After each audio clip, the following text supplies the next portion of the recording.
I love shooting in New York. I love the crews, I love the people, I love the energy. I've shot either all or part of like 15 or 16 films in New York, so I mean I really love it there.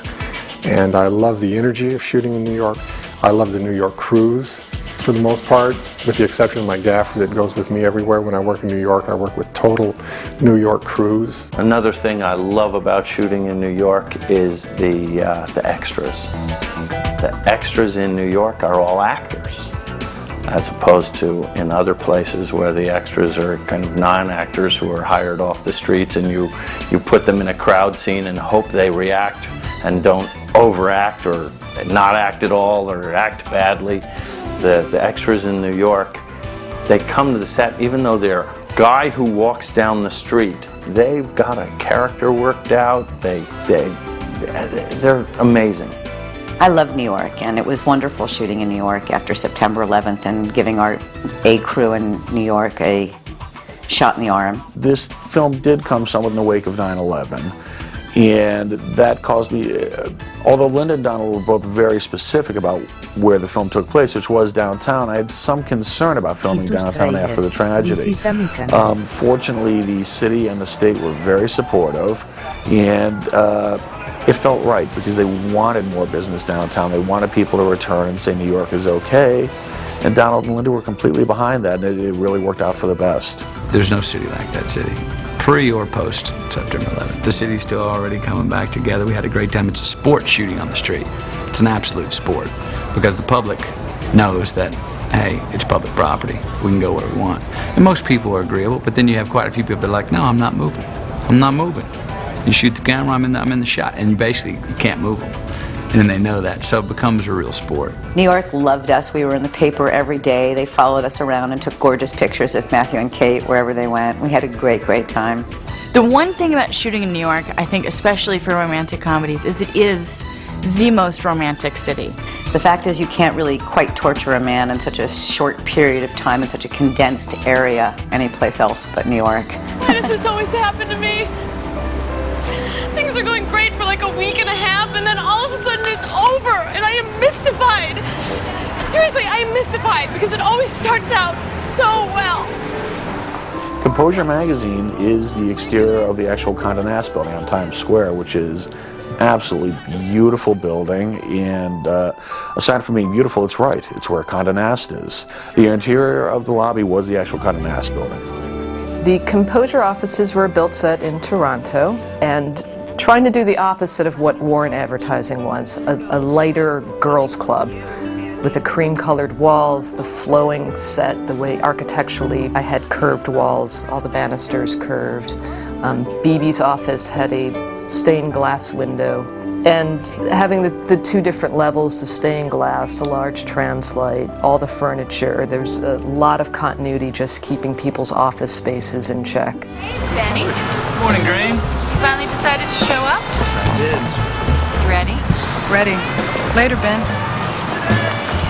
Have a nice day, ladies.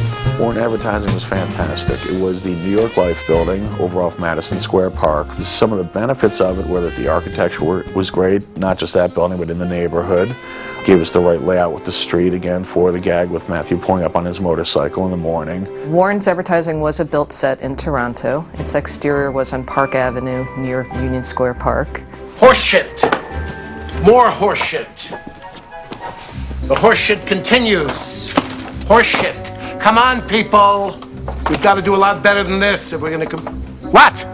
There's a phone call for Mr. Berry. Yeah, can you take a message, Candy? Mr. Berry, it's Andy. Make it quick. I will. Warren Advertising, I really wanted a boys' club feel, which I brought in the forest greens, the very dark walnut stains, the wood furniture with the accents of black, all the advertising around their advertising agency were things they've done, and they talk about it's predominantly sports orientated or liquor ads. I think the most difficult shot is when it actually looks pretty easy to do, and it's a Steadicam shot. Fairly early in the film, Matthew comes into his office at the advertising agency, and we pick him up as he comes in, passes the desk at reception, and walks through several rooms up to his desk. It was not a shot that we had planned to do, so I had basically lit the office for more confined angles. And Donald said, wouldn't it be great if we did this, and walk him through. So even though the shot doesn't look that complicated, I basically had to relight the entire set to do the shot, because lights that I had positioned for most of what we were doing were now either seen through the windows or were, in the frame itself. So it was a difficult shot. Sometimes shots that appear to be very easy to do are actually quite difficult. This is home. The exterior of Andy's apartment was fantastic. It was on Lower Fifth Avenue, classic old building. I actually have to give a lot of the credit for that location to Linda Obst, because I had been looking on the Upper East Side, and Linda really, really knew her character. She knew where Andy would live, she knew where I was looking, was not kind of hip enough for the character, and she nailed it. She found us a great location that suited the character, and was on Lower Fifth Avenue, had views of Washington Square and the Arch, and Fifth Avenue itself. I very much miss Andy's apartment, and I know it was one of Linda's favorite sets as well. A lot of the set decoration there said so much about Andy. It had a lot of her political ideas, a lot of her sense of journalism and her background, which you only get through dialogue in the movie afterwards. And it's sad that we never see her environment as much as we see Ben's. Hi. Good morning, sunshine. Okay, get dressed. Get dressed. Staff meeting 15 minutes. Let's go. That apartment was a small apartment in Toronto, which we basically was a white box. We completely wallpapered, painted, and dressed. I find that apartment very amusing with its Laura Ashley on speed look. Completely opposite of, I think, Andy Anderson's character and what her apartment would look like. It says a lot about that character and her neediness. You're welcome. Oh, nice place. Thank you. Very tidy. Can I get you a cold beer? Sure. Can I use your restroom? Yeah, you can. It's up the stairs through the bedroom. Ben's Loft was fantastic. Ben's Loft was actually a residence on Mercer Street in Soho. It was a very difficult location because it had a lot of requirements to it. Donald really wanted him to live in Soho. We needed to find a street in Soho that was not developed overly so commercially. We needed to find a building with a fire escape to do the whole gag with him escaping down the fire escape. It needed to have rounded windows and be on the third floor. And not too far from the corner, so it limited our choices somewhat. When we finally found it, the tenants of course said no and wanted nothing to do with us, but fortunately they were moving out at the time, and by the time we actually shot the picture they were gone. The interior, one of the more important parts was his fire escape scene where he exits through the window. And the interior I actually based a lot on a loft I have on Crosby and Bleecker, which had the exposed brick walls, the columns coming through.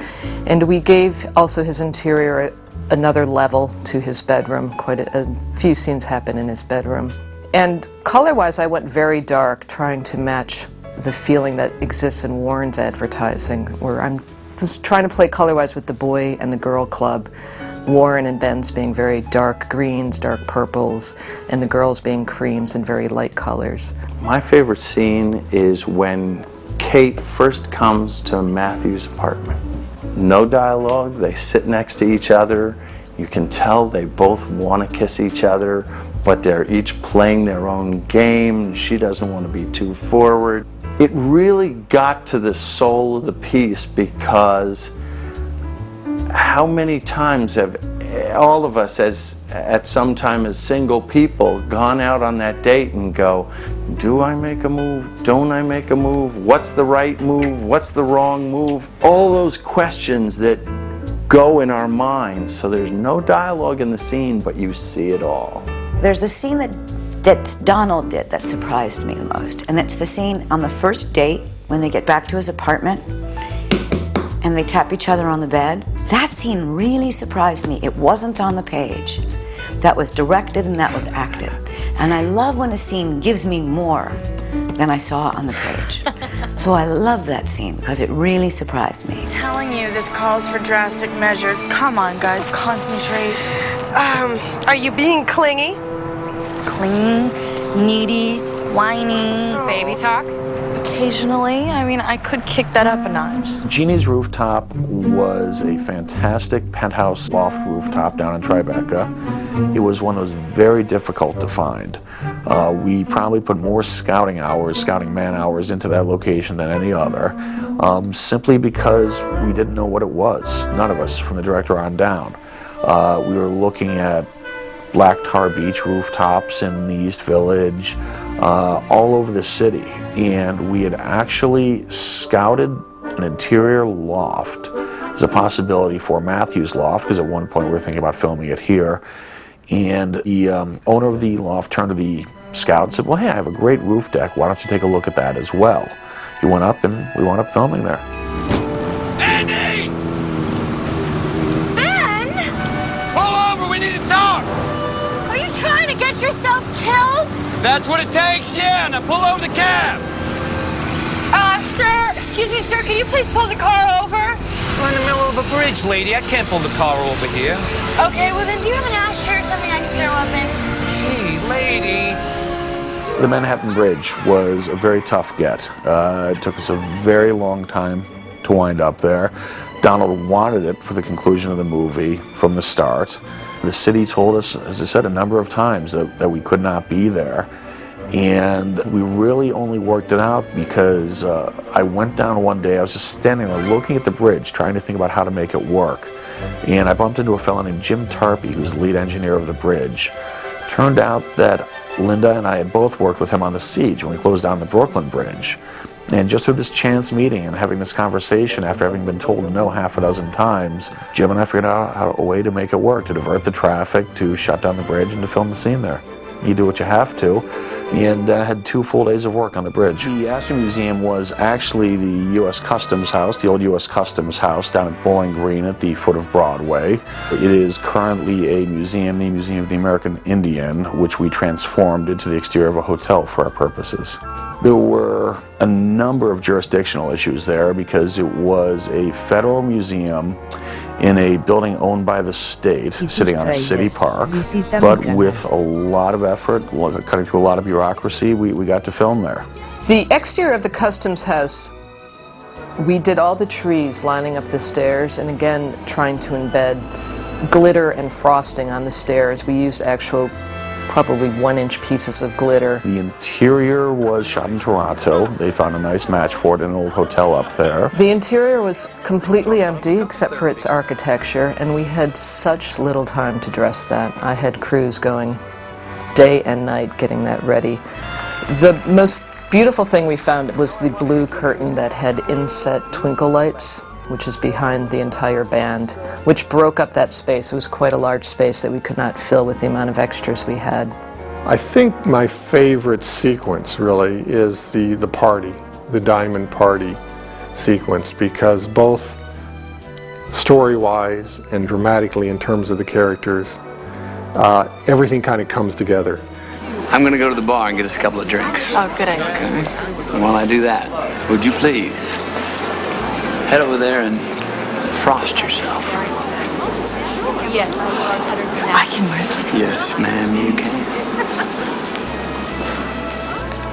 And you know, this production has real, hundreds of thousands of diamonds are floating around here. A couple of those boys with those earphones are not actors. They're tuxedoed guys who will chop your hands off if you leave the premises as one of these baubles.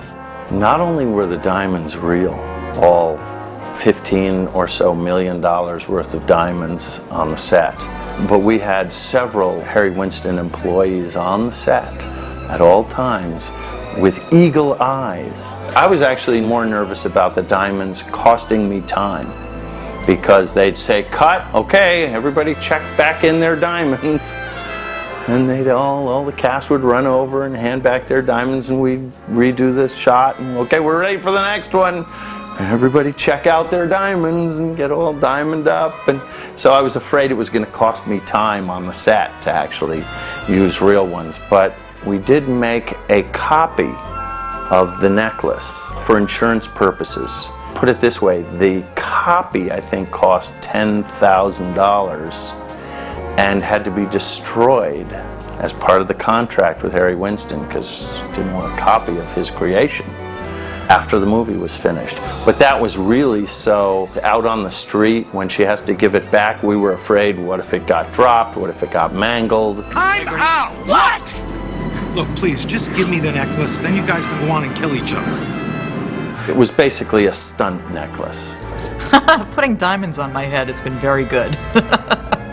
It's very true what they say about diamonds. Actually, when you put them on, you're lit like you're being lit by the most amazing cinematographer in the world. You carry your own lighting around with you. The party was really fun. It was so festive that was the night basically the entire cast broke into song. Everybody stop working. We're gonna have a Broadway show in Toronto. Go figure. And thank you, Marvin Hamlish, because the scene where they get up and do that impromptu having to sing the song You're So Vain, well, Matthew kind of had to lead that off, and Matthew does not have that great an ear towards music. That got put in later, and I said, no, that's perfect. We got a romantic comedy, of course we got to have a singing duet. I can't sing, she can sing. So we rehearsed it, and then Matthew and I just got to set and we're like, just let all that go and just, have a good time and do it and see what happens. And it was a blast, and it was fun and weird and hopefully funny, and it's good. One of the unusual things about How to Lose a Guy in terms of use of the environment is that there's a fair amount shot down around Staten Island. I mean, that's sort of, Staten Island is like the underworld of urban New York. We found some really beautiful spots in Staten Island. We scouted it pretty extensively over the course of this picture. And that was a really tiny, hidden little street. There was actually almost like a one-lane dirt road you drove up to get to that house in Staten Island, believe it or not, with the view of the city and the bridge. The house in Staten Island, we've scouted for quite a bit. The backyard does not match the interior. That was a cheat. The backyard I love because it does give a feeling of Ben's past. It was pretty rough. You can see that there's still 2x4 beams holding the porch up, and it just gave a sense of family.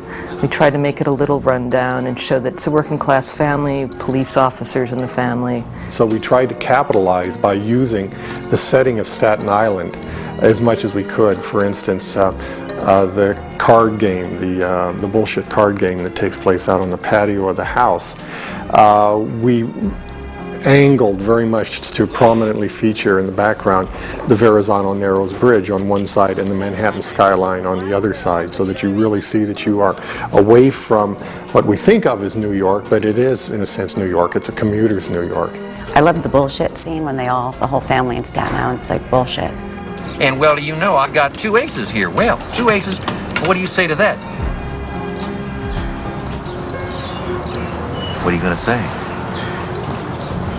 I say bullshit. Mm-hmm. What did she say? I didn't quite hear. Did you guys? I didn't hear what she said. What I did you said say? bullshit. All right. Well, she knows how to play the game.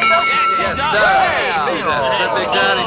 Come to Papa. Bullshit is the funnest game I think I've ever played. Bullshit. It's all about being able to read the other person.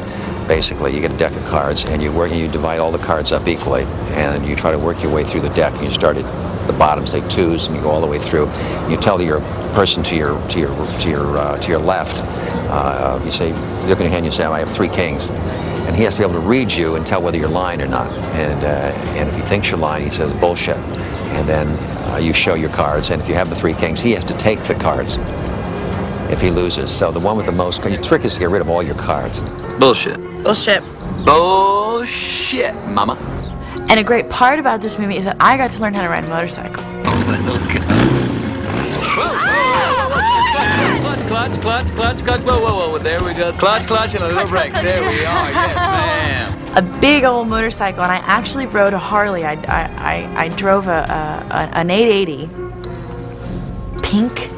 And the guys, the stunt coordinator and the second assistant director were so cute because they rented a pink Harley instead of a big old masculine black one. I got a pink one, and it was really heavy. But I learned to drive big motorcycles on that, and it was a little heavier, than the Triumph.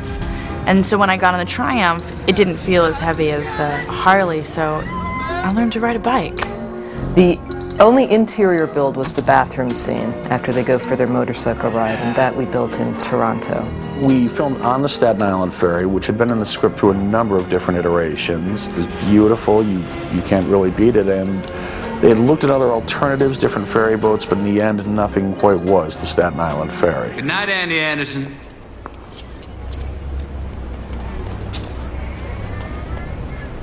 Oh, you are already falling in love with me. I'm gonna make you wish you were dead.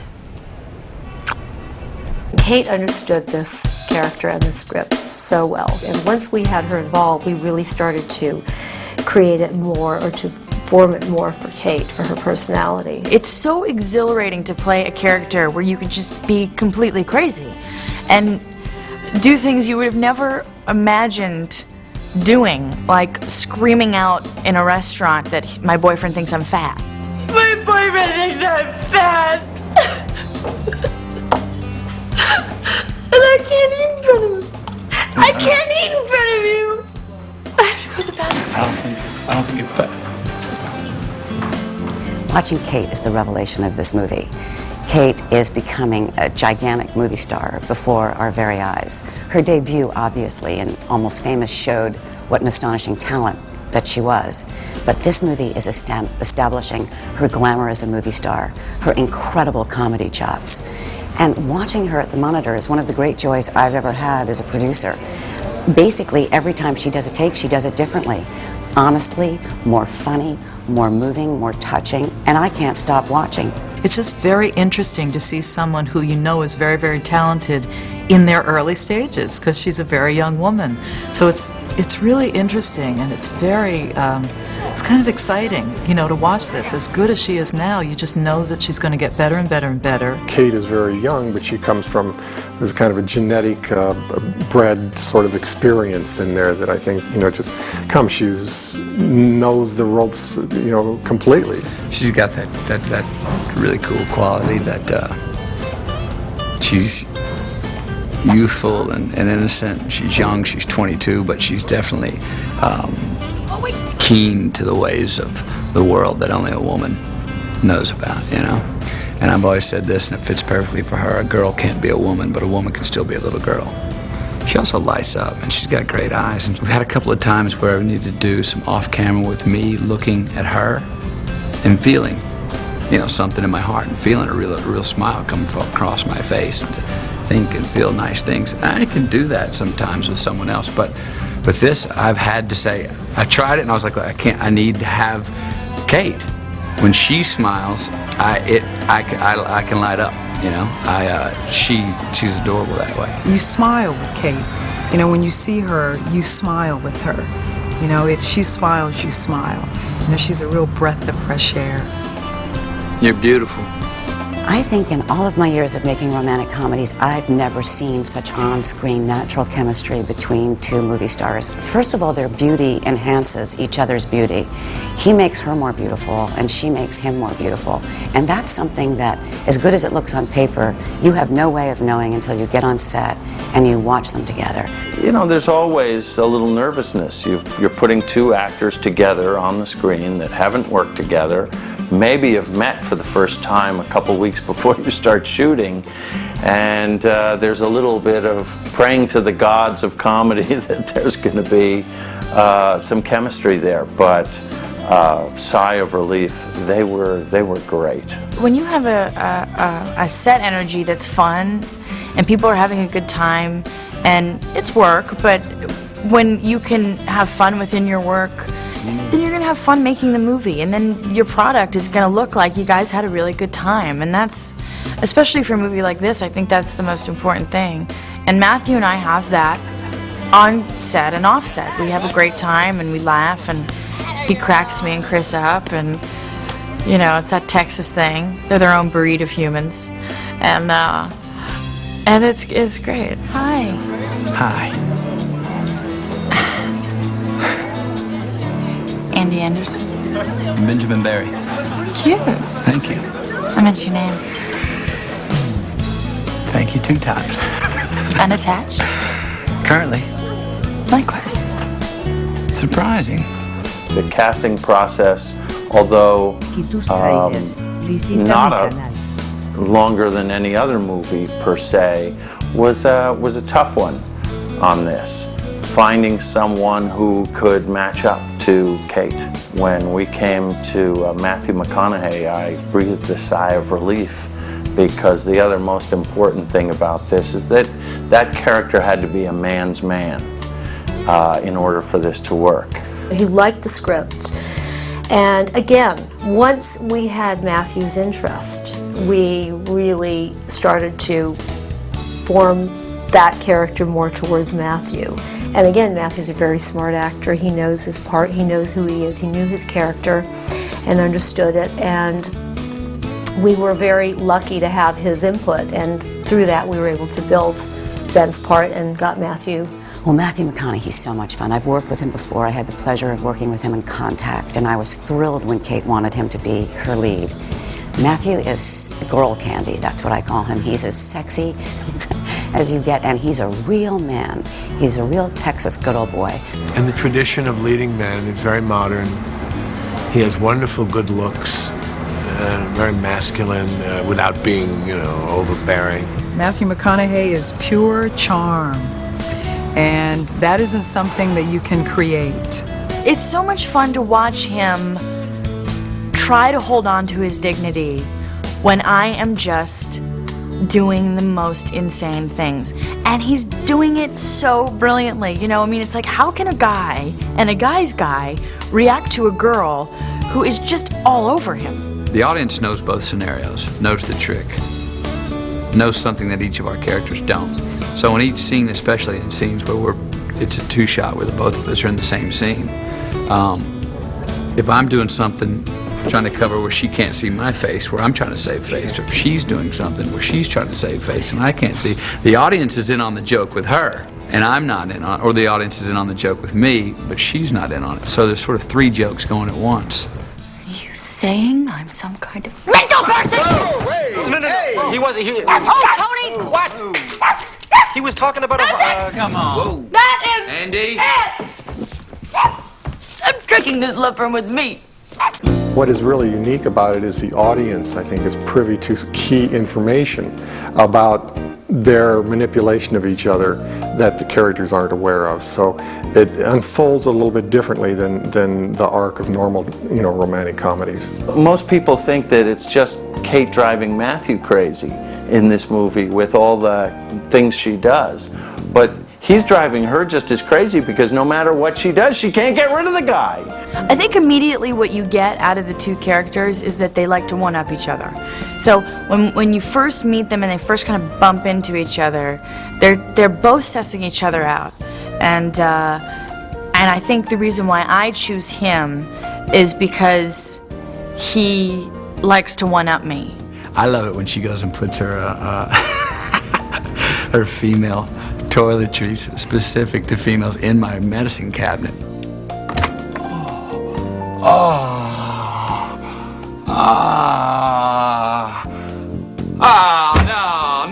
No, man, come on. She makes a key to my house and shows up. Bennykins, I'm home.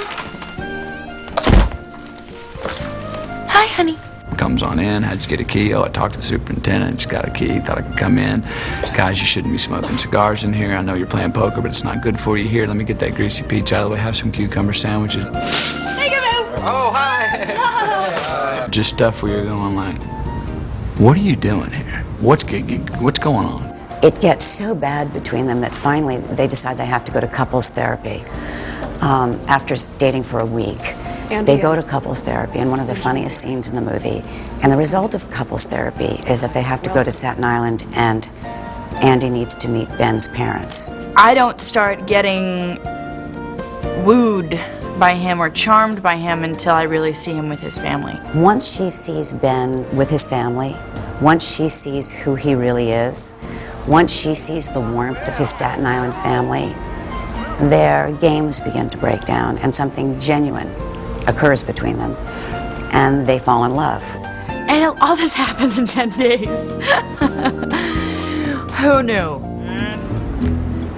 Action! I got a call from my agent to read a piece of material that Kate Hudson was attached to over at Paramount.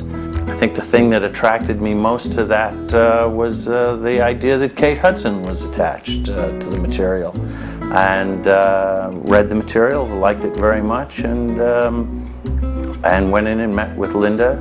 Had ideas of what I would want to, where I would want to take the script, where I want to make it better, and we made a match. Donald is a collaborator, and he's a wonderful leader. He understands his day, he understands exactly how to get the shot he wants in his day, and he both knows what he wants, and at the same time he's open to the incredible talent and improvisation of his actors.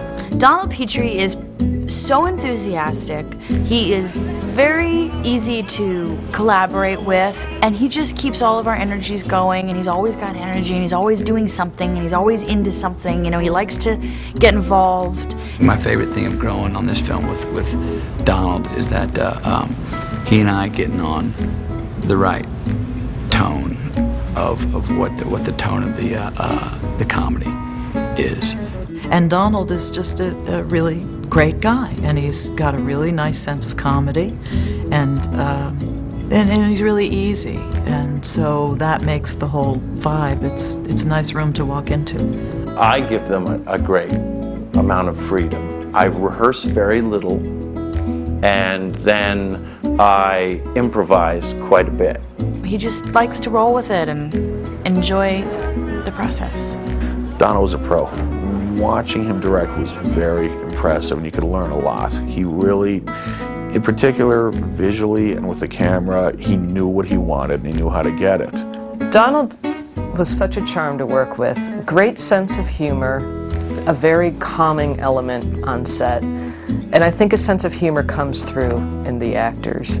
To watch him work, and it was almost like Zen with him. He really knew how to get it, and he would understand how using a different lens, a different angle, a different camera would add or detract from the movie. And like I say, it was like going to school working for him. Peters had developed a draft of this movie that was just such a good idea. It was just such evidently a good idea that it had a sort of little buzz about it around town. And I had heard about it from a CAA agent who said, Linda, you should ask about this script. This has got a really good idea. So I called Christine and I said, do you need some help getting this movie made? And she and I had known each other for a number of years. In fact, we had met through a mutual friend, Barbara Streisand. And she said, that would be fantastic. You've always been a producer I admired, and I'd love to be mentored by you, and I was very honored to hear that. And we called Paramount, and we both were at Paramount, and we decided to go it together. I brought in one of my classic comedy writers, and we began redeveloping the script to be a classic screwball romantic comedy. That development process happened, for several years, from what I understand. When I was first presented with the script was almost 2 years ago. In the 2 years additionally it took to get this movie made, this script got better and better. Linda Obst, what a brilliant lady. Pound for pound, Linda's a hell of a producer. She makes it easier to make the movie because she's very involved in the nuts and bolts. She's not one of those producers sitting in the office. She is out there on every scout. She's involved in every decision, look at every picture, and she brings a definite and correct opinion. You have to really love something. It has to be more than just a commercial trick. We feel so close to it because we've been working on it for so long.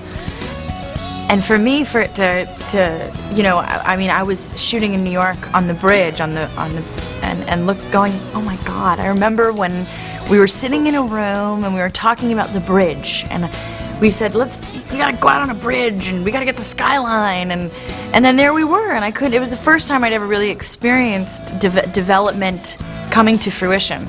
This movie was so hard to make, and at the same time it had tremendous momentum. The studio wanted to make this movie from the very beginning. Actresses were interested in this movie from the moment Christine came up with the idea. And even with that much momentum, even with that much going for it, this movie was really hard to make, and that's a testament to how hard it is to get a picture made right now.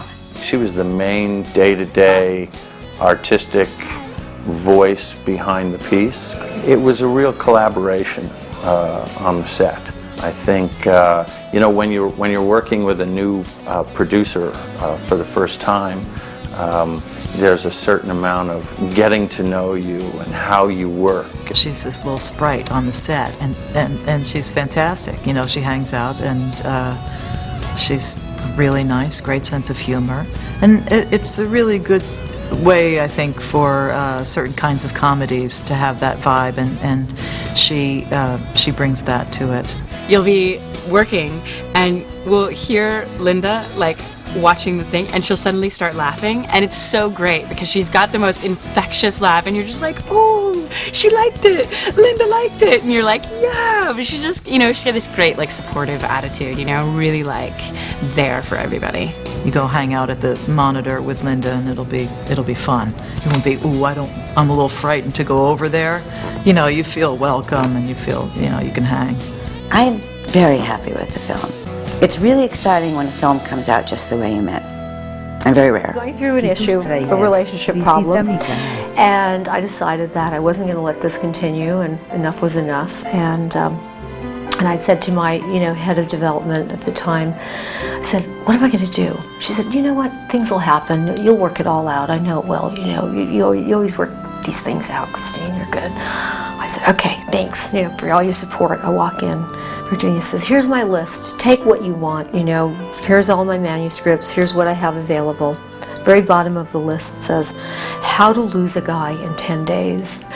And I just looked at her and I said, I've got to have this story. And she said, no, you don't understand. She said, this is not a book. This is just a joke book, and it's kind of coming out for Christmas. It's just a little something. And I said, no, you don't understand. This is my life. I said, I have to have this story. I see this, and I promise you I'm going to make this happen.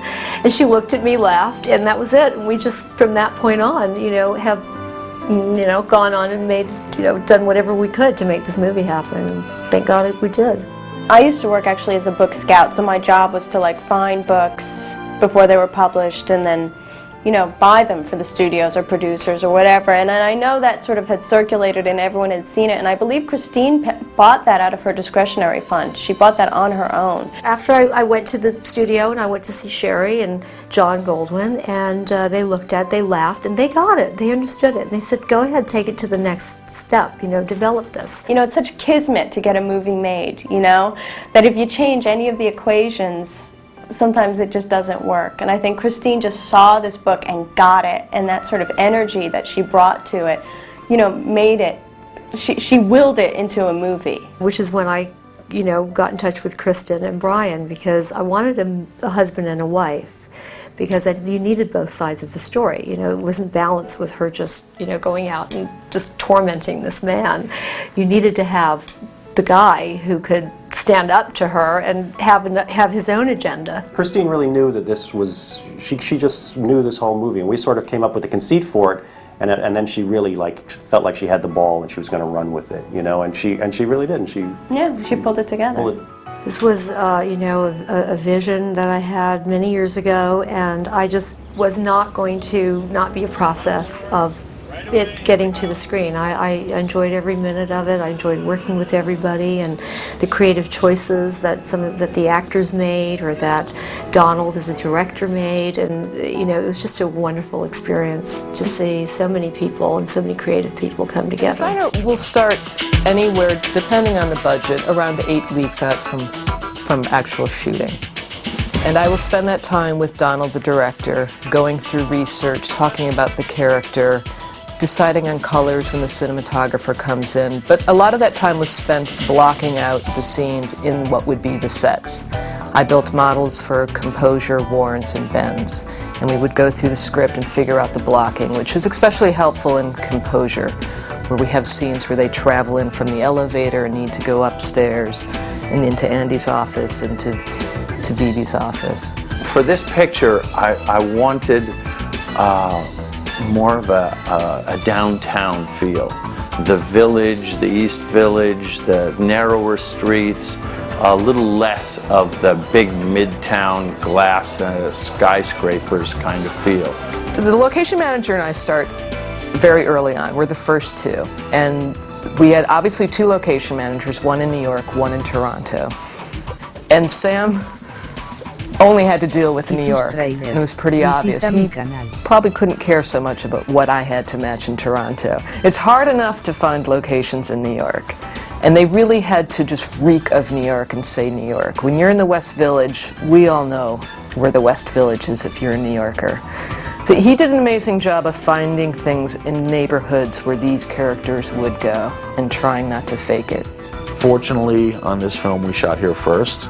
A lot of times it's the other way around, and you're matching the interiors somewhere else, trying to find exteriors here that will fit the pieces.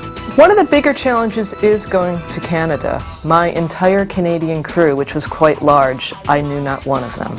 And that was a challenge, because the sets were so big, trying to communicate to all the carpenters, the scenics, my art directors, the graphics people, in a New York sense, and the small details of New York that you can't find in Canada. For example, Greek coffee cups, which we have in every diner here in New York. They had no idea what I was talking about.